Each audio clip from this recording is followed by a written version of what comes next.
زنا کے قریب تک نہ پھٹکو، یہ نہیں کہا کہ لا تزنوا، نہیں، قریب تک نہ پھٹکو۔ جیسے کہ یہ فیصل آباد کا ہمارا گول چکر ہے اور 8 بازار آ رہے ہیں، اب کوئی سرکاری پروگرام یہ ہے کہ اس گول چکر تک، چوک تک کوئی بھی جلوس نہ پہنچے، تو 8 بازاروں کو بند کرو گے نا۔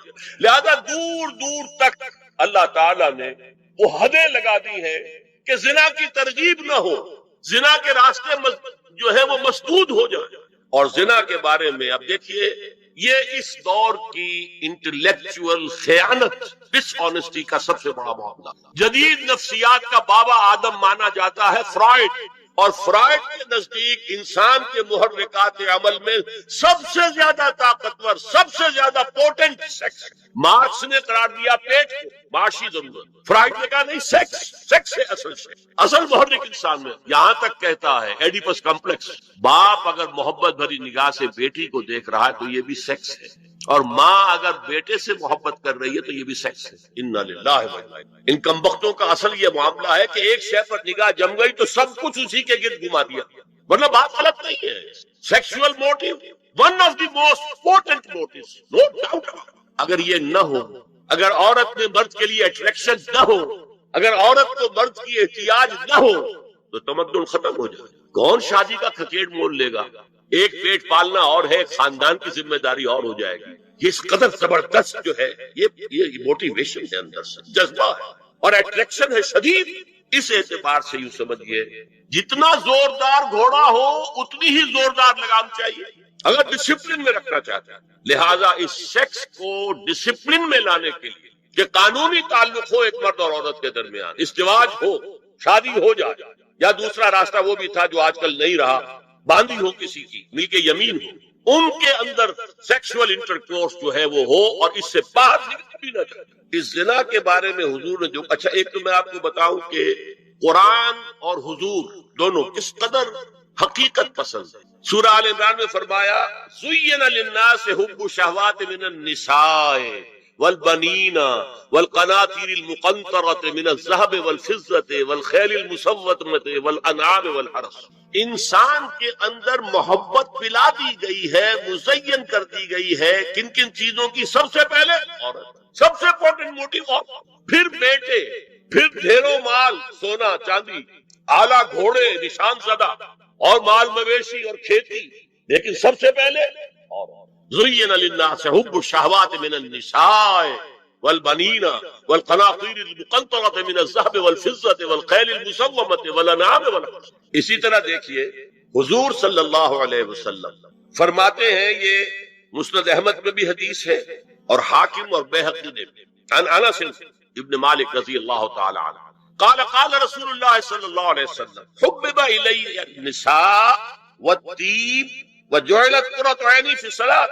اس تمہاری دنیا میں سے مجھے 3 چیزیں محبوب کر دی۔ حبب الی، نمبر 1 نساء۔ کوئی جھجک کی ہے آپ نے بیان کر دیا؟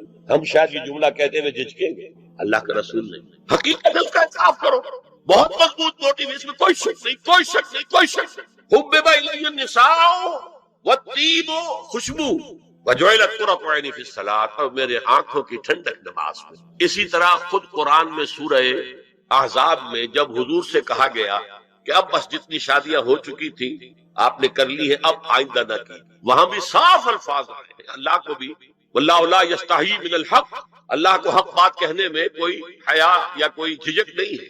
وَلَوْ أَعْجَبَكَ حُسْنُهُنَّ، اے نبی چاہے عورتوں کا حسن جو ہے وہ آپ کو بھلا لگے، لیکن اب آئندہ شادی۔ یہ میں تائید کر رہا ہوں فرائڈ کی، اس گدھے نے جو آگے تک پہنچا دیا ہے معاملہ وہ ہے غلط۔ بنیادی بات صحیح ہے قرآن مجید کے مطابق کہ سیکس موٹیو بہت سخت ہے، بہت زوردار۔ اب زنا جو ہے اس کے لیے حضور نے جو کچھ فرمایا وہ سن لیجیے۔ عن ابن عباس قال ما رأيت شيئا اشبه باللمم مما قال ابو هريرة عن النبي صلی اللہ علیہ وسلم۔ حضور کی حدیث ہے ان اللہ كتب على ابن آدم حظه من الزنا ادرک ذالک لا محال۔ اللہ تعالیٰ نے ہر انسان کا زنا میں ایک حصہ لکھ جو اس کو پہنچ کر رہے گا۔ فزنا العین النظر، آنکھوں کا زنا ہے نامحرم عورت کو دیکھنا، یہ بھی زنا۔ اگر زنا کو روکنا ہے تو یہاں پر بھی قدغن لگے گی۔ ایک جگہ آیا ہے حدیث میں النظر سہم، یہ تیر ہے، یہ نظر جو ہے نگاہوں کے تیر، یہ تو آپ شاعری کے اندر بھی اور گانوں کے اندر بھی نگاہوں کے تیر سنتے ہیں کہ نہیں سنتے؟ النظر سہم، یہ تیر ہے۔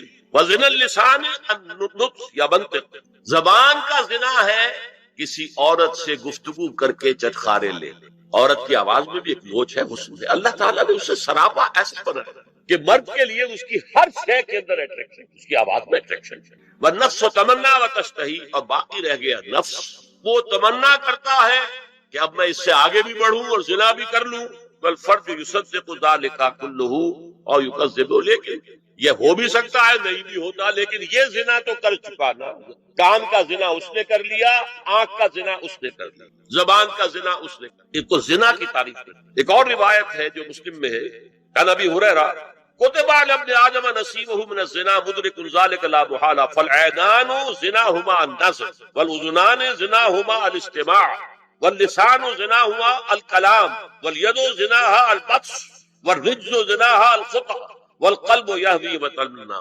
یہ زبان کا بھی زنا ہو رہا ہے، کان کا بھی زنا ہو رہا ہے، ہاتھ کا بھی ہو رہا ہے، کہیں لمس کیا ہے عورت کے جسم کو، ہاتھ ملایا ہے اور چل کر کہیں جا رہا ہے دیکھنے کے لیے، یہ پاؤں کا زنا ہو رہا ہے۔ یہ ہے زنا کی شکلیں جو محمد رسول اللہ صلی اللہ علیہ وسلم نے بیان کی۔ تو زنا کا روک تھام، زنا کی جو ہمارے معاشرتی اہداف کے اندر بہت اہم ہے، بہت اہم ہے، بہت، ورنہ معاشرہ ٹوٹ پھوٹ کا شکار ہو جائے۔ میاں بیوی میں اعتماد نہیں ہے، بے اعتمادی کی سزا میں اولاد جو پلے گی اس کی منفی نفسیات ہوں گی، کبھی مثبت نفسیات نہیں۔ والدین میں محبت ہے، آپس میں اعتماد ہے، تو ایک دوسرے پر اعتماد ہے، ایک دوسرے کا لحاظ ہے، ایک دوسرے کی دلجوئی ہے، ایک دوسرے کی مدد ہے، یہ ساری چیزیں جو ہے وہ ایک فضا پیدا کرتی ہے گھر کے اندر، وہ ایک نارمل، ایک صحت مند فضا جس میں کہ نئی نسل پروان چڑھے گی تو وہ ایک پازیٹیو اور مثبت نفسیات لے کر پیدا ہوگا۔ اچھا اور دیکھیے اس میں کیا کیا کچھ حضور کی طرف سے آئے ہیں۔ حضرت جابر ابن عبداللہ فرماتے ہیں من کان یؤمن باللہ والیوم الاخر فلا یخلون بامرأۃ لیس معها ذو محرم فإن ثالثہما الشیطان، رواہ احمد۔ دیکھو جو شخص بھی اللہ پر اور یوم آخر پر ایمان رکھتا ہو وہ کبھی کسی اجنبی عورت کے ساتھ خلوت میں نہ رہے، ملاقات نہ کرے جس کے ساتھ کہ اس کا کوئی محرم شامل نہ ہو۔ کوئی عورت آئی ہے آپ سے مسئلہ پوچھنے کے لیے، اس کا باپ، اس کا بیٹا، اس کا بھائی، اس کا شوہر ساتھ ہونا چاہیے، اکیلے نہیں، اس لیے کہ ثالثہما الشیطان۔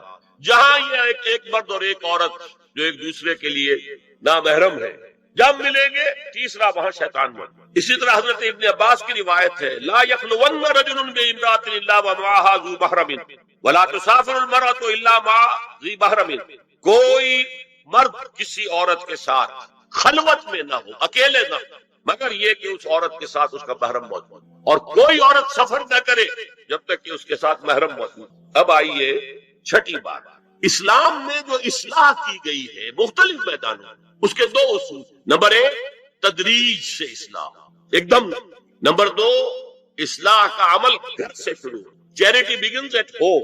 اب میں مثال دے رہا ہوں، دیکھیے شراب کی حرمت کے ضمن میں 3 درجوں میں حرمت ہوئی۔ سورہ بقرہ میں فرمایا گیا یسألونک عن الخمر والمیسر قل فیہما اسم کبیر ومنافع للناس واسمہما اکبر من نفعہما۔ بات ختم۔ اے نبی یہ آپ سے پوچھ رہے ہیں شراب اور جوئے کے بارے میں، سے کہہ دیجئے ان دونوں میں بہت بڑے گناہ کی بات ہے، اگرچہ لوگوں کے لیے کوئی نفع بھی ہے لیکن ان کا گناہ نفع سے بہت بڑھ کر اشارہ دے دیا۔ بہت سے صحابہ نے اسی آیت پر شراب نوشی ترک کر دی، معلوم ہوا which way the wind is blowing، اب ہوا کا رخ کیا ہے، کہاں جا رہی ہے۔ پھر آگے سورہ نساء میں آیت آگے وَلَا تَقْرَبُوا الصَّلَاةَ وَأَنْتُمْ سُكَارَىٰ، دیکھو اگر تم نشے کے اندر ہو شراب کے تو نماز کے قریب مت جاؤ، پتہ نہیں تم کیا کہنا شروع کر دو، وہ غالب کی عشقیہ غزلی پڑھنی شروع کر دو کھڑے ہو کر، کیا پتہ۔ ایک اور مل گیا پوائنٹر، نماز جیسی شے سے روکنے والی شے جو عماد الدین ہے تو بہت بری شے ہوئی، بہت سے لوگوں نے اس کی بات چھوڑ دی۔ پھر آخری آیت آئی یا ایھا الذین آمنوا انما الخمر والمیسر والانصاب والازلام رجس من عمل الشیطان، یہ شیطانی اعمال ہیں، گندگی کے اعمال، فاجتنبوہ لعلکم تفلحون، تو ان سے بچو، اجتناب کرو تاکہ تم فلاح پاؤ۔ انما یرید الشیطان ان یوقع بینکم العداوۃ والبغضاء فی الخمر والمیسر، یہ شیطان یہ چاہتا ہے کہ شراب اور جوئے کے ذریعے سے تمہارے مابین دشمنی پیدا۔ شراب میں آدمی لڑ پڑا، جوئے کے اندر بھی ہارتا ہارتا ہارتا آخر کھڑا ہو جاتا، مار پیٹ کے اوپر تیار، ہلاک کرتا۔ فرمایا کہ انما یرید الشیطان ان یوقع بینکم العداوۃ والبغضاء فی الخمر والمیسر ویصدکم عن ذکر اللہ وعن الصلاۃ فہل انتم منتہون۔ اب باز آتے ہو کہ نہیں؟ یہ بڑا دھمکی کا انداز ہے۔ اب کچھ لوگ کیا کہتے ہیں جی یہاں پہ حرام کا لفظ تو نہیں آیا، انا للہ فہل انتم منتہون، باز آتے ہو کہ نہیں؟ اس سے زیادہ روکنے کا کوئی معاملہ ہو سکتا؟ اور حدیث میں اندر اصول آ گیا، ما اسکر کثیرہ فقلیلہ حرام، جو شے اگر زیادہ مقدار میں ہو اور نشہ لے آئے تو اس کی چھوٹی مقدار، تھوڑی مقدار بھی حرام، شراب کا ایک قطرہ بھی حرام۔ لیکن آج کہہ رہے شراب کو حرام نہیں، تاکہ مغرب مان لے کہ ہاں یہ تو بڑے ماڈریٹ لوگ ہیں، بڑے لبرل لوگ ہیں، روشن خیال ہے، یہ کوئی دقیانوسی نہیں ہے، یہ فنڈامنٹلسٹ نہیں ہے۔ اسی طریقے سے یہ جو معاشرتی معاملے میں اصلاح کا دائرہ شروع ہوا ہے، اس میں ہم دیکھتے ہیں کہ ابتدا میں ازواج مطہرات سے خطاب ہے، جسے دلیل بنا لیا بعض لوگوں نے، یہ احکام تو صرف ازواج مطہرات کے لیے ہے، حالانکہ میں نے اصول پہلے بتا دی، چیریٹی بگنز ایٹ ہوم، جیسے حضور فرماتے تھے انا اول المسلمین، دیکھو میں تمہیں اسلام کی دعوت دے رہا ہوں، سب سے پہلا مسلمان میں خود ہوں، انا اول المومنین، میں تمہیں ایمان کی دعوت دے رہا ہوں، پہلا مومن میں ہوں۔ تو جب تک انسان اپنے کردار سے بات واضح نہ کرے تو واز جو ہے وہ مفید نہیں ہوتا، مؤثر نہیں۔ لہذا سب سے پہلے بات جو کی گئی وہ کی گئی ہے حضور کی ازواج مطہرات۔ اب اس ضمن میں جو اصلاحی اعمال آئے ہیں، احکام ان کو نوٹ کر لیجیے۔ ان کا آغاز ہوا ہے تدریجی اعتبار سے سورہ احزاب سے، اور سورہ احزاب سن 5 ہجری میں جو ہے نازل ہوئی ہے۔ ان کی تکمیل ہوئی ہے سورہ نور میں جو سن 6 ہجری میں نازل ہوئی۔ اور ایک بہت خوبصورت بات کہی، یہ مولانا حمید حسن اصلاحی نے مجھے بتایا کہ ان کے استاد حمید الدین فراہی نے یہ کہا کہ سورہ احزاب میں گھر سے باہر کے پردے کا بیان ہے اور سورہ نور میں گھر کے اندر کے پردے کا بیان ہے۔ تو اصلاحی صاحب کہتے تھے کہ اس جملے نے میری آنکھیں کھول دی اور قرآن مجید روشن ہو گیا، ورنہ اگر یہ بات سامنے نہ ہو تو آدمی اٹکتا ہے، جگہ جگہ پر اشکالات پیدا ہو۔ دیکھیے سورہ احزاب میں کیا کیا گیا۔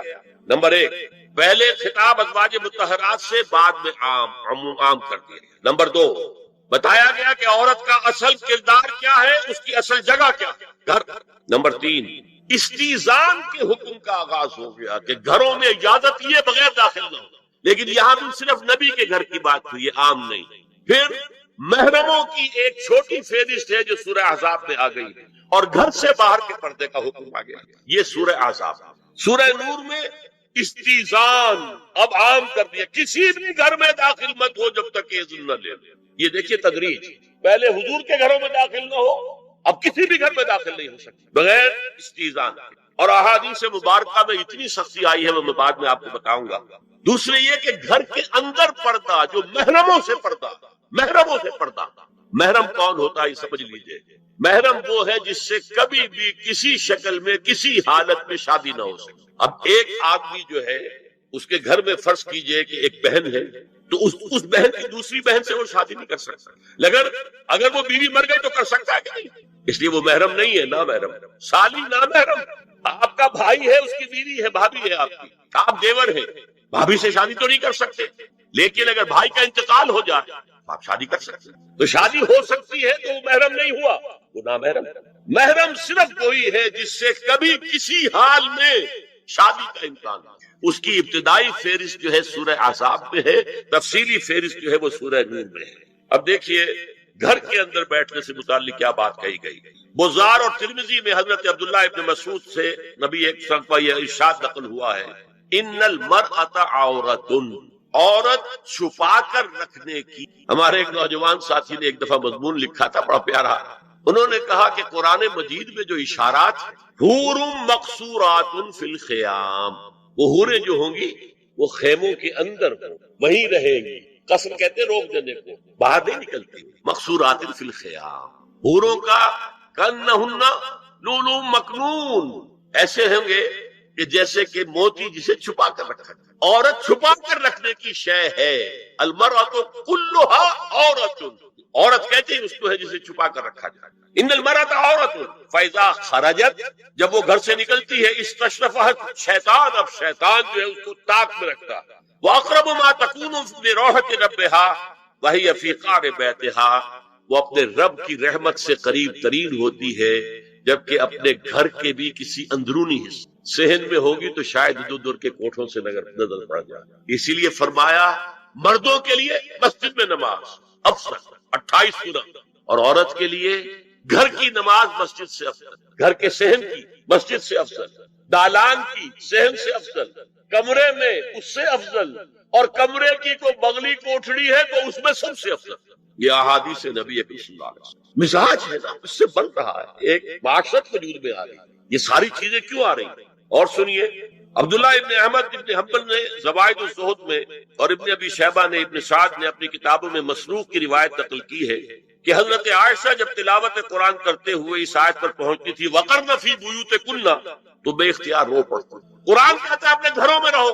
حضرت عائشہ نے شہادت عثمان کے بعد باہر نکل کر لشکر کی قیادت، پھر ساری عمر افسوس رہا کہ میں نے غلط۔ دیکھیے کیا معاملہ تھا، حضرت علی رضی اللہ تعالیٰ سے جنگ کی، 10,000 آدمی ایک رات میں مرے، لیکن حضرت علی کا کردار کیا تھا؟ یہ نہیں کہ اب عائشہ شکست ہو گئی ہے تو لوڈی بنا لوں، انا للہ و انا الیہ۔ اتنا احترام کیا ہے، مدینے کی چند عورتوں کو ساتھ دے کر بڑے احترام سے مدینے پہنچا دیا، وہاں کی عورتوں، کوفے کی عورتوں کو ساتھ دے کر، اور صرف یہ کہا کہ آپ کی یہ ذمہ داری، آپ نے یہ ذمہ داری خام تھا، صرف اور کچھ کوئی بلا بلا۔ حافظ ابو بکر بزدار حضرت انس سے روایت کرتے ہیں کہ عورتوں نے حضور سے عرض کیا کہ ساری فضیلت تو مرد لوٹ کے لے گئے، وہ جہاد کرتے ہیں، خدا کی راہ میں بڑے بڑے کام کرتے ہیں، ہم کیا عمل کریں کہ ہمیں بھی مجاہدین کے برابر اجر مل سکے؟ جواب میں آپ نے فرمایا من قعدت منکن فی بیتہا فإنها تدرک عمل المجاہدین، تم میں سے جو شخص اپنے گھر میں بیٹھی رہے گی وہ مجاہدین کا اجر حاصل کرے۔ یہ ایک ہوا کا رخ ہے،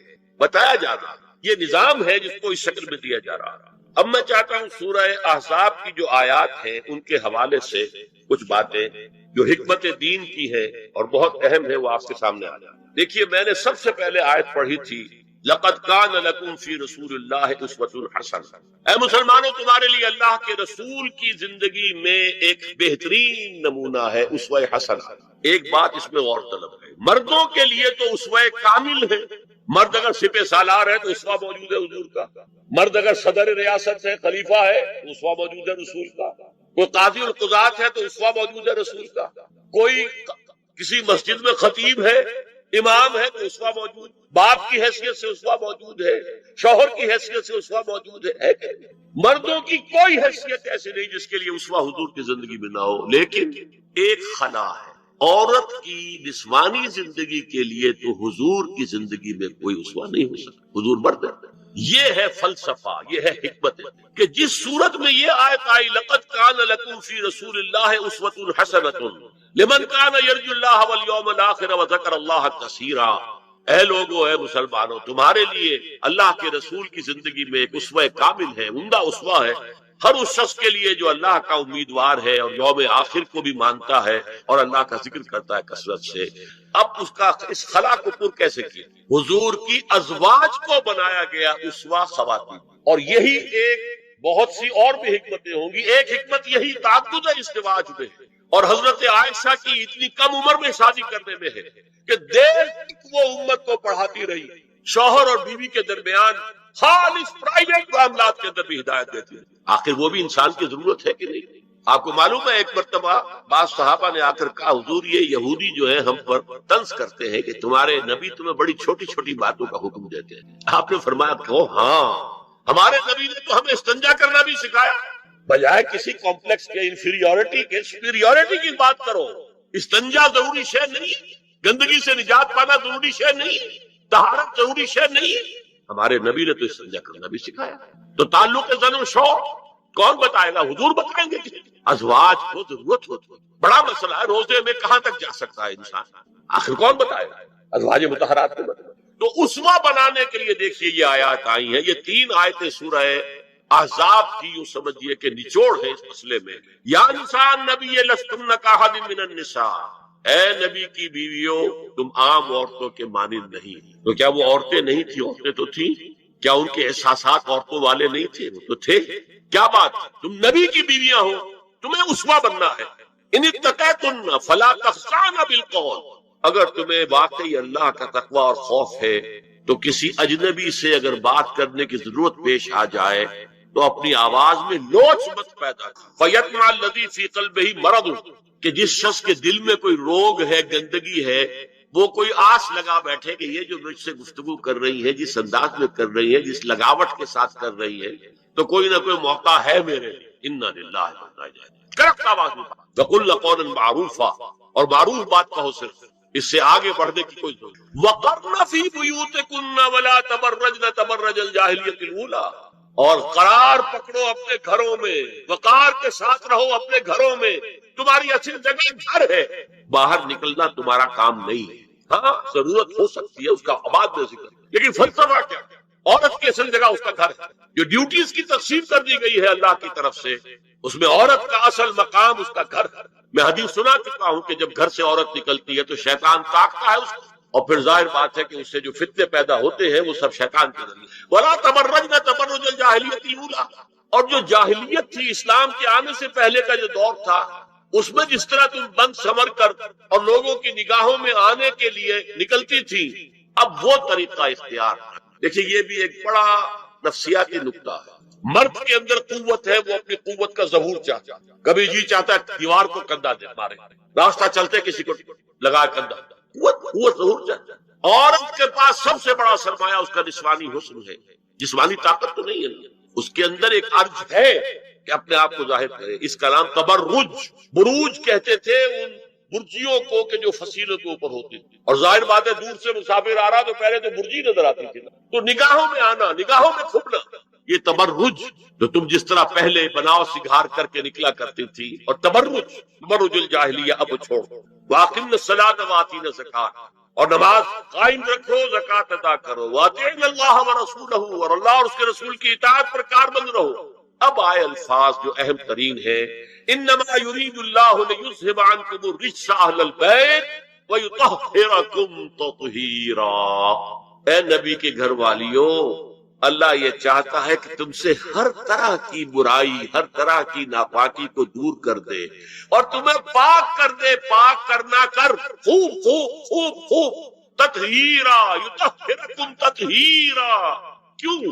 تمہیں نمونہ بننا ہے، تمہیں اسوہ بننا ہے۔ یہ الفاظ اصل میں آئے ہیں قرآن مجید میں ازواج مطہرات کے بارے میں، سارا جملہ چل رہا ہے یا نساء النبی سے۔ ہمارے کچھ دوستوں نے اس کو کہا ہے کہ اہل بیت سے مراد حضرت علی، حضرت فاطمہ، حضرات حسنین ہیں۔ وہ بھی حضور نے فرمایا، میں نے ایک ٹی وی مذاکرے کے اندر بھی جب کچھ حضرات کہہ رہے تھے کہ اہل بیت تو اصل میں وہ ہے، میں نے کہا نہیں، اصل میں بیویاں، لیکن وہ بھی اہل بیت۔ حضور نے ایک چادر میں جب سمیٹا سب کو، تو یہ بھی اللہم ہؤلاء اہل بیت، یہ بھی میرے اہل بیت ہیں۔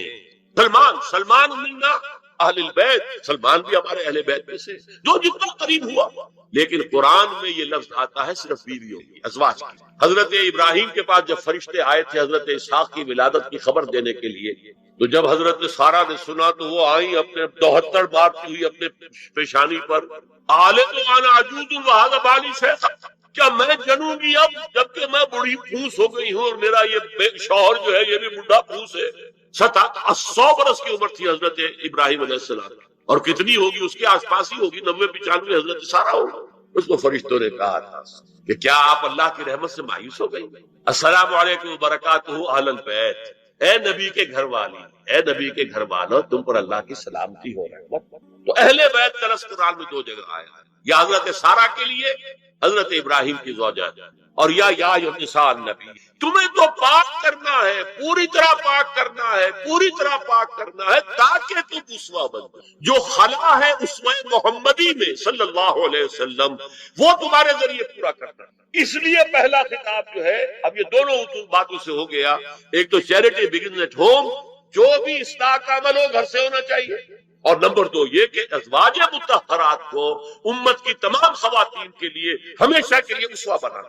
اسی طریقے سے استیزان کا معاملہ بھی آیا ہے، لیکن وہ بھی صرف نبی کے گھروں تک آ رہا ہے۔ یا ایھا الذین آمنوا لا تدخلوا بیوت النبی حتی یؤذن لکم، اہل ایمان نبی کے گھروں میں داخل نہ ہوا کرو جب تک کہ اذن نہ دیا۔ یہ پرائیویسی، گھر کی پرائیویسی، اس پر میں تفصیل سے بعد میں بات کروں گا، کیونکہ تفصیل اس کی آئی ہے سورہ نور میں نے عرض کیا نا، ان احکام کا آغاز ہوا جیسے شراب کی حرمت، آغاز سورہ بقرہ، پھر سورہ نساء، پھر سورہ مائدہ، اسی طرح اس کا اختتام جو ہوا ہے وہ سورہ نور میں ہے۔ تو مت داخل ہوا کرو.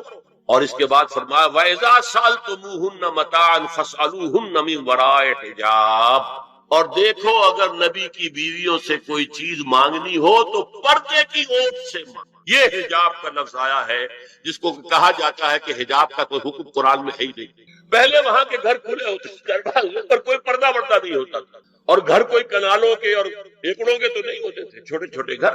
لیکن یہاں پر فرما دیا گیا پردے اس کے بعد سے جب سے یہ آیت اتری گھروں کے اوپر پردے ڈالے. اب ظاہر بات ہے کہ اس میں چہرے کا پردہ ہی ہوا نا, چہرے کا پردہ حجاب. اسی کو حضرت عائشہ نے آیت الحجاب قرار دیا. اور پھر دیکھیے جو ریئلزم میں نے کہا تھا نا کہ اللہ نے بھی فرمایا کہ سب سے زیادہ محبت انسان میں عورت کی. زُيِّنَ لِلنَّاسِ حُبُّ الشَّهَوَاتِ مِنَ النِّسَاءِ, اور پھر اس کے بعد حضور نے فرمایا حُبِّبَ إِلَيَّ النِّسَاءُ وَالطِّيبُ.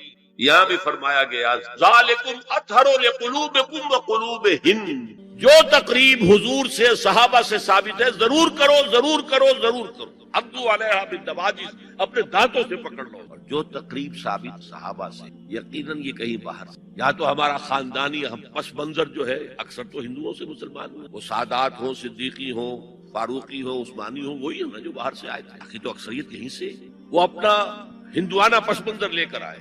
تو جس کا ثبوت صحابہ کے دور میں نہیں وہ یقیناً باہر سے آئی نہیں. اس میں پھر سادگی نہیں, اس میں کمی نہیں, جڑ سے کاٹو. اس بنیاد پر ہم نے 5 فیصلے کی. اگر آپ سوشل ورک کرنا چاہیں جس کو عام, نمبر 1 نکاح مسجد میں. حدیث موجود ہے ترمذی شریف کی روایت, اعلنوا ھذا النکاح واجعلوہ فی المساجد. نکاح کا اعلان عام کیا کرو, مسجدوں میں منعقد کرو. میں حیران ہوں کیوں نہیں علماء کرام نے حدیث ہے. ہاں میں مانتا ہوں ان کا کہنا یہ ہے کہ یہ یہاں جو امر ہے کہ مسجد میں منعقد کرو, یہ امر وجوب کے لیے نہیں ہے, استحباب کے لیے. مستحب ہے یہ کہ مسجد میں, تو بھائی مستحب کیوں چھوڑ رہے ہو؟ اس لیے چھوڑنا پڑتا ہے مولوی بیچارے کی حیثیت ہے ہی نہیں معاشرے میں کہ وہ کہے جناب یہاں آئیے میرے پاس, میں نہیں آؤں گا آپ کے گھر نکاح پڑھا. وہ اپنا رجسٹر بغل میں دبائے بیٹھا سوکھتا رہتا ہے. وہ آنی تھی بارات عصر کے وقت, بھی جا رہی آئی, وہ بیٹھا کری. پہلے 20-30 روپے ملتے تھے, اب میں نے انہیں یاد دلایا دیکھو شرم کرو. عیسائیوں نے آج تک اپنے چرچ کی اور اپنے پادری کی عزت یہ رکھی کہ شہزادے اور شہزادی کی شادی ہوگی وہ بھی پادری چرچ میں آئے. شہزادے کی شادی ہو رہی ہے تو جو ان کی پارلیمنٹ کے ساتھ ہے چرچ, وہاں پردہ نہیں ہے. لڑکا لڑکی دونوں آمنے سامنے کھڑے ہو کر قول و قرار کریں. ہمارے ہاں پردہ ہے تو اس لیے لڑکی کے گھر بھی جائیں گے تو لڑکی تو محفل میں نہیں آئے گی. لڑکی کا ایک وکیل ہوگا, وہ وکیل اجازت لے آئے گا, 2 گواہ ہوں اس کے سامنے اجازت لی, پھر وہ نکاح خواہ کو اجازت. پہلی بات یہ ہو گئی کہ نکاح مسجد. نمبر 2 نکاح کے موقع پر کوئی دعوت طعام نہیں, کوئی ثابت نہیں. دعوت طعام صرف ایک ہے, وہ ولیمہ ہے. اور اس قدر معقول, سب باپ اپنے سینوں پر ہاتھ رکھ. کیا بیٹی کو گھر سے رخصت کا وقت جو ہے وہ خوشی کا وقت, جب بیٹی گھر سے جا رہی ہے, کوئی جانور بھی آپ قربانی کے لیے کوئی مینڈھا کو بکرا لے آئے 8-10 دن پہلے اور بچے مانوس ہو جائیں, تو جب آپ ذبح کرتے ہیں تو پچھاڑے کھاتے ہیں کہ نہیں بچے. اور یہ لخت جگر ہے, 18, 20, 22 پر جا رہی, خوشی نہیں ہے وہاں. صرف یہ ہوتا ہے سائی آف ریلیف, ایک ذمہ داری کا اللہ نے. پھر بھی اندیشہ ہوتا ہے پتہ نہیں مزاج ملے نہ ملے, نئے ماحول میں جا رہی ہے, وہاں جا کر ایڈجسٹ ہو یا نہ ہو. اندیشے پھر ان سے مرغ پلاؤ کھانا اور متنجن کھانا. معقول بات کیا ہے, لڑکا اس کا گھر آباد, وہ ولیمہ, اس پر باقاعدہ حدیث اولبو ولو بشاۃ, ولیمہ ضرور کرو چاہے ایک ہی بکری ہو تمہارے پاس, ذبح کرو کاٹو کھلاؤ اپنے دوست. یہاں تک کہا کہ بیسا طعام الولیمہ, برا کھانا ہے ولیمے کا کہ اس میں غریبوں کو نہیں. ظاہر بات ہے مسلی کھلانے کے لیے ولیمہ نہیں ہو, اپنے احباب کو. پھر بھی میں تم سے کہتا ہوں کہ جسے ولیمے کے لیے بلایا جائے وہ اگر نہیں جائے گا تو اللہ اور اس کے رسول کے حکم کی نافرمانی. اس رسول نے ایک دعوت کا, وہ دوسری دعوت میں بھی خیر ہوتا نہ بیان کر. جب نکاح مسجد میں اور کوئی دعوت طعام نہیں تو بارات کا تصور, خلاص. بارات کس بلا کا نام, قرآن میں تو کچھ عربی میں یہ لفظ ہی نہیں. اجتماعی طرفین مسجد میں ہوا, نکاح ہوا.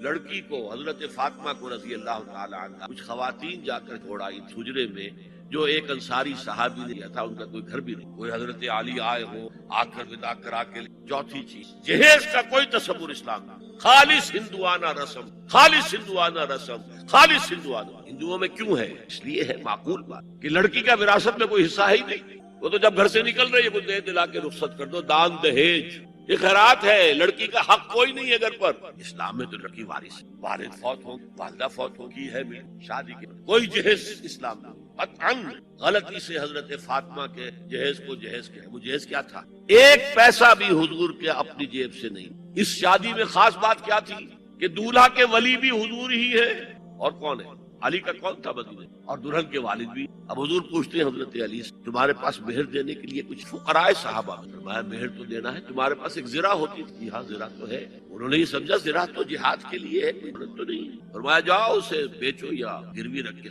وہ گئے، حضرت عثمان نے خرید لی اور کچھ دنوں کے بعد واپس کر دی ہدیہ زرہ پر۔ اس وقت اگر کہتے چھوڑو علی، کہاں لو بھائی پیسے دے، تو ان پر بار ہو۔ اس پیسے سے کچھ پیسے دلہن کو اور کچھ پیسوں سے گدا جس کی کھال بھری اور 2 تکیے جس میں کھجور کی کھال بھری، ایک مشکیزہ کنویں سے پانی، تو ایک چکی جو ہو یا گیہوں ہو پیسنا تو ہے نا، کوئی 1-2 مسلح، یہ تھا جس میں 1 پیسہ بھی حضور کا شامل نہیں۔ وہ حضرت فاطمہ کا مہر تھا جس سے بنا، ورنہ مدینے ہی میں دوسری آپ کی صاحبزادی کا نکاح حضرت عثمان سے بھی ہوا، کہیں ذکر ہے جیز کا؟ حضرت عثمان کا گھر بھرا ہوا۔ بہرحال یہ شادی کو آسان کرو، زنا کو مشکل بناؤ۔ یہاں شادی کے لیے 9 من تیل ہوگا تو رادھا ناچے، ورنہ یہ کہ کچھ تقاضے کرنا ہوگا، کچھ نہ کچھ لوگوں کو تو کھانا کھلانا ہی ہونا، بارات تو پھر آئے گی، کچھ نہ کچھ تو دینا ہی ہوگا جوڑے کا۔ اسلام کا فلسفہ جو میں نے 4-5 باتیں آپ کو بتا، فلسفہ یہ ہے کہ لڑکی کے باپ پر 1 پیسے کا بوجھ نہیں، اسے لڑکی پال پوس کے تمہارے حوالے کر دیا، اب اور کیا چاہتے ہو؟ سارا مرد آزماں مرد آفرین، مرد کو چیلنج دیا ہے، تم مرد مہر تم دو گے، اور سب سے بڑھ کر کیا ہو رہا ہے آج کل بھی ہمارے ایک کچھ کام ہوتے ہیں اسلامی بھی ہے۔